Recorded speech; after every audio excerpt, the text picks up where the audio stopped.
Celebes People, sudah baca berita nggak soal bencana alam gempa yang diprediksi bakal menerjang beberapa wilayah di Indonesia? Baru-baru ini, seismolog terkenal asal Belanda yang sempat meramalkan gempa Turki, Frank Hugerberts, kembali memberi ramalan baru soal gempa besar. Kali ini, menurutnya di awal Maret akan ada gempa dahsyat baru dengan magnitudo 8.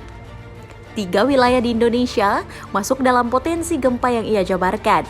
Wilayah ini khususnya Indonesia Tengah dan Timur, seperti Sulawesi, Halmahera, dan Laut Banda. Sebenarnya, Hugerberts membuat ramalan berdasarkan gerak benda langit, di mana ia menyebut Maret sebagai bulan yang kritis.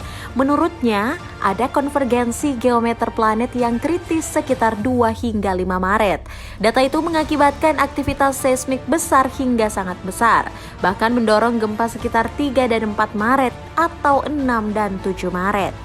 Meski demikian, ia menegaskan ini hanya peringatan. Menurutnya apa yang dikatakannya bukan untuk menakut-nakuti.